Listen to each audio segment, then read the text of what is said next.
Today I'm joined by Leah Litman, the host of the Strict Scrutiny podcast. Thank you so much for taking the time. Thanks for having me. So there is too much to discuss right now on the court front, but let's do our best here. So first off, do we have any indication as to when the Supreme Court may rule regarding this absurd question of presidential immunity? Because we've already passed some opinion days and we haven't heard anything. So my worry here is that they don't issue an opinion until the last possible moment by design. And of course, the longer we wait, the more of a delay that we have in the DC prosecution. There's no indication about when they might rule, and you should believe anyone who tells you that an opinion is coming or is going to come on a particular date. Of course, there are some mile markers that we have in mind for the date by which they should probably issue an opinion if there is any hope of a pre-election trial. But other than that, we have no idea about when they might release an opinion. Other than that, by custom, they release opinion in argued cases by the end of June. Even if we do get a decision at the end of the term, would there still be time then for Judge Chutkan, who's presiding over the DC trial,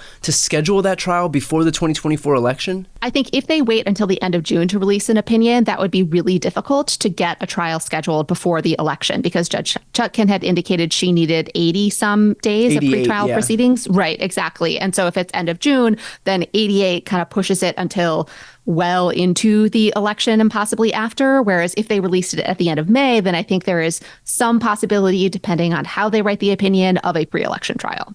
Well, as if we needed the added anxiety here, isn't it also possible that the Supreme Court could withhold the decision on this case until even the next term, meaning we wouldn't even have a decision by the end of June, which would be the last possible moment in this term? That's possible, but extremely unlikely. It's very, very, very rare for the court to put off a decision in a case until the following term. Again, by custom, they release all the opinion in argued cases and, by the end of the term, which is, end of June. Now, they've done that in a small handful of cases, but usually under the auspices of requesting additional briefing or adding additional questions from the case. And it was clear from the argument in this case, they were just fine injecting the additional questions right into the case as it was. And so I guess I am not personally expecting them to delay it until the following term. Okay. I mean, couldn't the argument be made that most of this is not what we expected anyway? I mean, for them to take up this question of presidential immunity for someone who's sitting in the Oval Office and committing criminal acts, that also seems unexpected in terms of them taking up in the first place when there was a perfectly reasonable, airtight justification with the lower courts.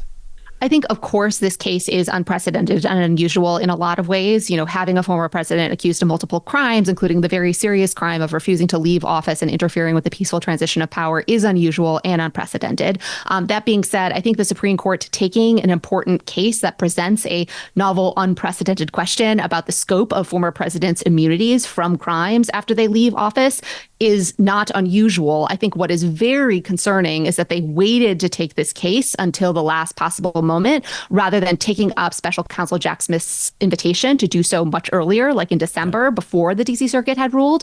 But again, I don't know that signals that they would put off the decision until the following term rather than just delaying until the end of this term. So moving over to Florida, we have Judge Canon, who had already interfered on Trump's behalf, which led to her being rebuked by the 11th Circuit. That was in the early days of this trial. She then had this insane idea that she would take seriously Donald Trump's Presidential Records Act claims, which were completely baseless. And now she's indefinitely delayed the trial, even though Donald Trump's own team had requested an August trial date, and that was kind of blown by Judge Canon. How does Jack Smith not have a predicate to seek her removal from this case? I think the reality is that seeking a judge's removal is an exceptionally high bar, and it's an exceptionally high bar in general. And when you're dealing with matters like scheduling, that is an area where Court of Appeals give trial judges a pretty maximum amount of deference just because they are balancing between different cases. And so it's difficult to assess a judge's treatment of one case given the rest of their docket. And so special counsel Jack Smith, asking her to be removed on the basis of a scheduling decision is just so difficult that I don't see him doing that, even though I think her conduct has just been appalling. Is there any worry that, take the Presidential Records Act thing, but for example, where she would have been able to instruct the jury based on something that doesn't have any basis in reality? I mean, her allowing for that in the first place, is that unto itself, like allowing jeopardy to attach and then giving the jury these instructions that would have allowed them to kind of throw away this entire case, is that alone not enough of a predicate for Jack Smith to seek her removal? Usually a judge making a bad legal ruling is not by itself sufficient to ask for a judge's removal. It's not uncommon for judges to be reversed. And even if they are reversed multiple times, that is not a sufficient basis for a judge's removal. And I think what people see in this case is a judge making absolutely outlandish legal rulings and then making the very reasonable inference that the judge is doing so in order to benefit, one of the parties in the case, for political partisan reasons. And the unfortunate reality is that other judges are extremely, extremely hesitant to basically conclude that another judge is acting in bad faith. And so special counsel Jack Smith has, very reasonable inferences, but without something explicit in the record, he risks, again, losing his own credibility by making that allegation. And I think he's just in a really difficult position, particularly while this appeal is pending in the Supreme Court. And he might be banking on, again, asking the district court to make a quick ruling to allow an actual pre-election trial to happen. And so it's really tough. Taking a step back, like 30,000 foot view here, is there recourse in the legal system for a judge like, for example, Aileen Cannon, who so egregiously flouts her duties, or is it just like lifetime position and that's that? I mean, there are political checks in the system. Those political checks are supposed to be impeachment or short of impeachment, Congress doing things to actually control court's docket. Like, for example, confirming judges to the district where Judge Canon sits so that a lot of cases are not assigned to her. But those political checks are failing, in part because Republican senators are obstructing Joe Biden's ability to confirm nominees to states that have 2 Republican senators, and in part because, Congress is hamstrung by the filibuster and is unwilling to do things like expanding the number of judges in a particular district or court of appeals or shrinking the court's docket when judges behave in these outlandish ways. Can you expand on that just a little bit more about this whole idea of blue slips in a state like Florida, for example, that has 2 Republican senators? Yes, exactly. So by convention, there is a blue slip tradition by which presidents wait for the home state senators to return what are called blue slips on the judges who are nominated to district courts in that state. And Joe Biden has said he will adhere to that tradition, even though it seems very clearly like Republican senators are abusing it and essentially withholding consent to any plausible district court nominees in their home states, and thereby holding open vacancies to allow Republican presidents to fill them, to stack the courts in red states with extreme Republican nominees who will sign off on outlandish, extreme Republican policies. And that makes it difficult to bring cases in jurisdictions like Florida. Do you think that that's kind of an instance of naivety for Democrats to continue to adhere to these traditions that are clearly not being adhered to by Republicans? I mean, I don't think Donald Trump was a big stickler for making sure that we adhered to blue slip traditions. Well, Democratic senators weren't abusing the blue slip tradition. They were returning blue slips on district court nominees in Donald Trump. I mean, you had multiple Democratic senators voting to confirm Aileen Cannon in a lame duck session. So yes, Democrats are being naive, particularly in continuing to adhere to the blue slip tradition when their Republican counterparts are not returning the favor and acting in similarly good faith and being willing to confirm nominees of, the other presidential administration. Moving over to Fulton County, Georgia, we have some unwelcome news there. The Georgia Court of Appeals has agreed to review Judge McAfee's decision to allow Fani Willis to remain on that Fulton County case. If Judge McAfee's decision here was not only proper, but actually he took extra steps to protect this case. He had Nathan Wade, who Fani Willis had an affair with, he had him leave the case, or he gave them the option of one or the other to leave the case. Nathan Wade left. Then why would the Georgia Court of Appeals even take this issue up?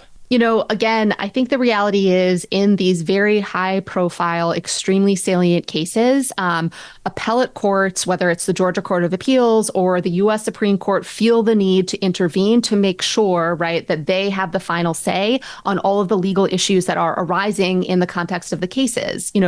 Prosecutors are held to high standards. They should be held to high standards. But the reality is the legal system is not set up for this kind of quick process. And that is gumming up the works and making it quite difficult to hold a former president accountable for, again, attempted election interference while they are attempting to, run for that same office again. Right. It's kind of counterintuitive because this is the system working as it should with all of the checks in place to make sure that we have like airtight decisions. But at the same time, it pretty much hands Donald Trump the delay that he's seeking just by virtue of going through that process. Exactly. And it's a very frustrating system where you see someone like Donald Trump, who has zero respect for the rule of law and legal processes, being able to, I think, in some instances, abuse that system, like filing all the motions before Eileen Cannon, many of which were frivolous and silly, but then allowing that to delay the process. And then in other instances, again, courts feeling the need to, I think Fani Willis and Nathan Wade made a poor judgment call. I don't think that required Fani Willis's disqualification, but giving, some basis for litigants and courts to say, we need to review this to make sure all of the I's are dotted and the T's are crossed. Like, that was a bad judgment call. And we are unfortunately bearing the costs and consequences of that. Finally, moving over to the New York criminal trial, maybe an inkling of a bright light here. How do you feel about the progress of this case so far? I have to say Stormy Daniels' testimony was way more damning for the defendant, than I, at least personally, had been anticipating. I think she testified about a few things that are really important to the ultimate determination about whether Donald Trump is guilty of the crimes he is charged, but also expand upon the narrative about what exactly was going on. So on specific details, she gave several instances where it was clear he didn't care that his, sexual relationship with her got out, before he was running for office, thereby suggesting that, in fact, they were, concealing the relationship once he became a candidate in order to have to avoid disclosing it for political reasons. And that's part of the basis for the felony charges here. And then second, hearing her describe the personal context and situation she found herself in where she was so uncomfortable and did not feel like she could say no and just went along with this guy. And this guy is the person who directly facilitated women losing their reproductive freedom and bodily autonomy. And this was, again, the possibility that that would be disclosed in the midst of the Access Hollywood tape when people were raising alarm bells that Donald Trump would be the person who would appoint justices to overrule Roe and again strip women of their bodily autonomy, when he is talking about women this way and making women feel this way and forcing it's anyways, I found it very powerful and really strengthened the prosecution's case. Well, all the while, Trump's whole defense in this is that he never even had any encounter with Stormy Daniels. And so wouldn't that suggest then that Stormy Daniels is just taking the stand on a daily basis and just perjuring herself over and over and over? So the jury could either believe that Donald Trump is telling the truth and Stormy Daniels is just continuing to perjure herself, which unto itself is a felony, or the guy who won't even take the stand himself is the person who's in fact lying. Yes, of course, right. The willingness of someone to take the stand and testify to this and be able to provide details about the instances, about the events that they are testifying to, all of that, you're right. Again, vastly undermines, the supposed defense that we may never hear about because, unclear whether he's going to take the stand and what we will hear about. But at the same time, the fact that he isn't taking the stand, isn't it true that the jury can't infer a negative inference from that? And so they can't even, they're like, you can't even look at the fact that he's not taking the stand and draw anything from that. They cannot infer from a defendant's failure to testify that the defendant is guilty. But what the jury can do is weigh the evidence. And if the only evidence they have is Stormy Daniels saying this happened and the defense side not really undermining her credibility, but in many respects bolstering it, then that's all the jury has to go off of. Well, in this case, the New York Times actually put together a really helpful list of where all the jurors got their news, and it's juror number 2 who gets their news exclusively based on the questioning from Truth Social and from X. So not an ideal media diet if you're looking for someone to give an objective sense of what's happening in the world. But are you worried about a sleeper Trump fan on the jury?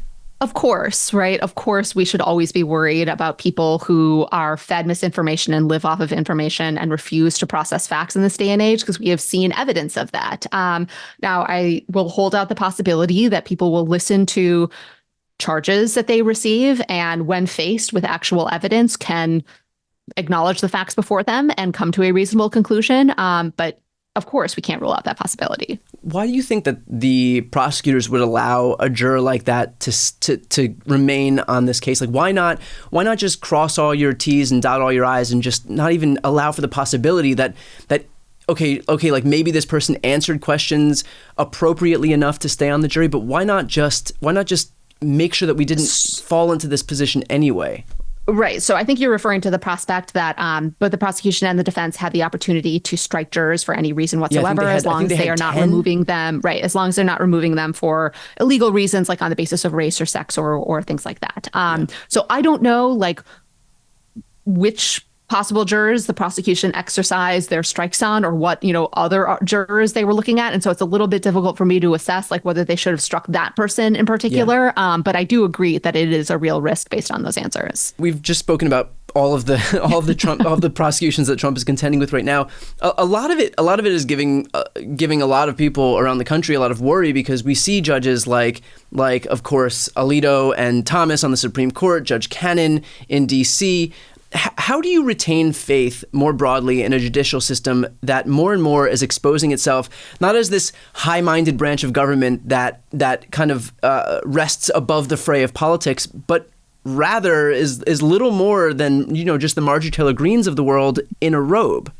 I mean, I guess I don't think the solution is just to retain faith in a system and indulge in a fantasy. I think the solution is to fight for the system that you want. And we are being reminded every day of the stakes of Donald Trump's judicial appointments. The behavior of Eileen Cannon, of Sam Alito, of Clarence Thomas, and so many others, should remind us the stakes of every single election, at the state, local, and federal level. And we should fight and vote for the justice system that we want and we deserve. Right. That's a great point. In fact, all of the cases that are giving everybody so much anxiety right now are actually the direct result of him, based on the people who he's appointed. I mean, you look at Roe, that wouldn't have happened without those 3 justices that Trump himself appointed. You look at Judge Canon, Donald Trump appointed her. You look at, the fact that there's a 6-3 conservative court is why this question of presidential immunity was taken up in the first place. So we have a direct link right back to the person who right now is running. I mean, we have I wouldn't call it a privilege of being able to vote, but like the privilege of being able to vote against him in this election. Yes. And seeing the consequences of what his first election wrought onto this country. Yes, exactly. That's what I tell myself and what I try to talk to people about. Now, are there any other court cases other than these Trump trials that you're watching particularly closely right now? There are many. I would just mention one, which is the case about emergency medical care for women who go to hospitals with pregnancy complications. And doctors and hospitals believe that if they are denied an abortion, they stand the chance of losing a bodily organ or a major bodily function and potentially their life. And the Supreme Court is deciding a case about whether states can prohibit hospitals from denying women, pregnant people, abortions under those circumstances. The Biden administration is arguing that an important federal law, the Emergency Medical Treatment and Active Labor Act, prohibits hospitals and prohibits states from prohibiting hospitals from denying women life-saving and health-saving abortions. And the Supreme Court is going to decide that question. So basically 2 years in the wake of Dobbs, we are faced with this question about whether states can essentially force women to lose organs if that is the cost of denying them abortions. And will that be decided in this term, so before the end of June? Yep, it will be. Okay. Leah, where can we hear more from you?